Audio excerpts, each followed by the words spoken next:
নমস্কার বন্ধুরা। আজকে অনেক দিন ধরে আন্দামানে ভীষণ বৃষ্টি হচ্ছে। আবহাওয়া দপ্তর থেকে ঝড় তুফান হাওয়া সাইক্লোনের অ্যালার্ট করা হয়েছে।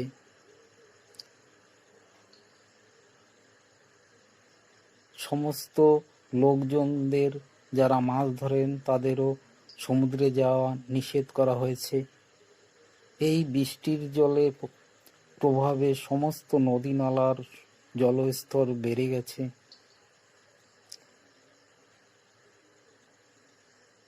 রাস্তার উপর জল ভরে গেছে, যাতায়াতের গাড়ি বাসের অসুবিধা।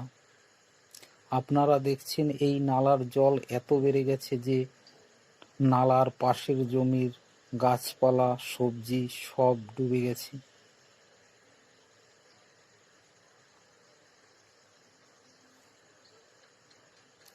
লোকেদের দৈনন্দিন কাজে বাধা সৃষ্টি হচ্ছে।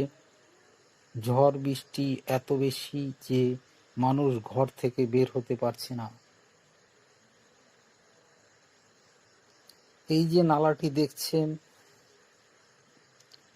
এই নালাটিতে গ্রীষ্মকালে জল থাকে না, শুকিয়ে যায়।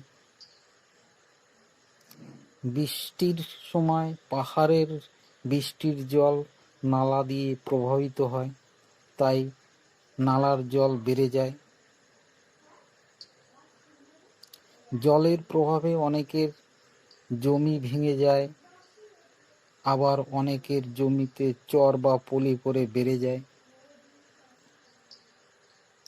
অনেক কৃষক ভাইদের সবজি ডুবে যায়, অনেক ক্ষয়ক্ষতি হয়।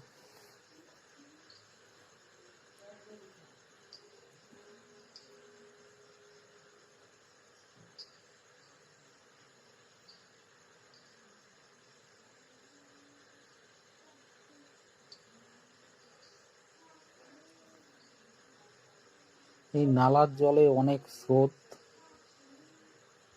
এই নালায় কখনো কখনো কুমিরও দেখা যায়।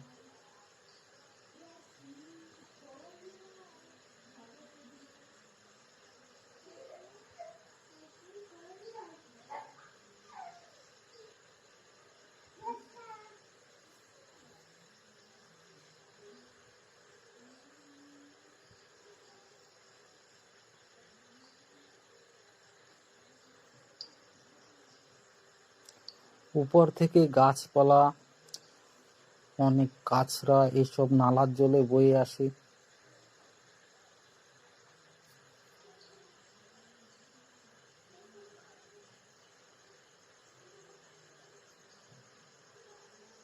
এখানে দেখছেন একটা জমি নালার জলের প্রভাবে ভেঙে গেছে।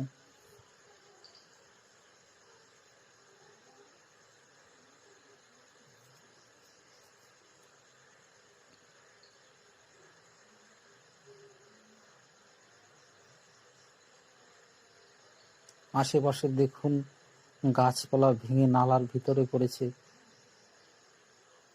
ওই গাছগুলিকে বলে নল গাছ।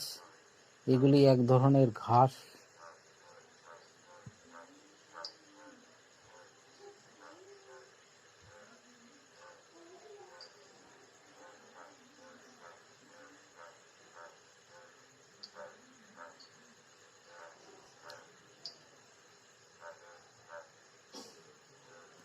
নালার জল এখান থেকে সমুদ্রে বয়ে যায়।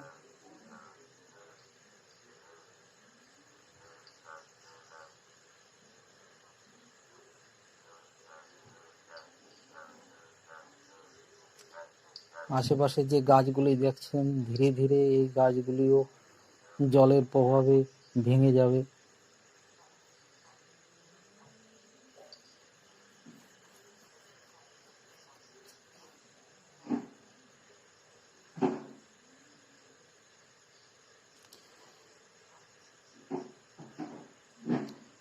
নালার জল দেখুন, কালারটা হচ্ছে মাটি কালার। কারণ নালা জল যখন প্রবাহিত হয় তখন মাটি কাদা সব ধুয়ে নিয়ে যায়। এটা হচ্ছে মাটির কালার, মাটি ধুয়ে নিয়ে যায়, তাই মাটির সেই কালারটা।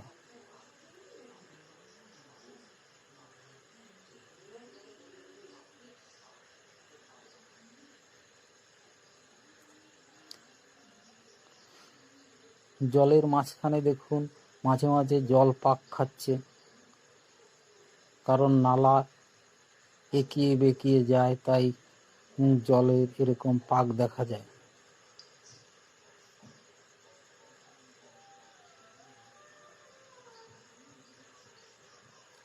দূরে কি যেন একটা ভেসে আসছে।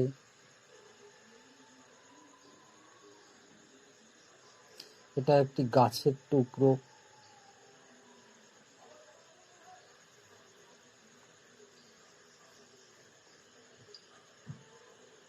নালার আশেপাশে যা কিছুই থাক না কেন, জল সেটা প্রবাহিত হয়ে জলের সঙ্গে চলে যায়।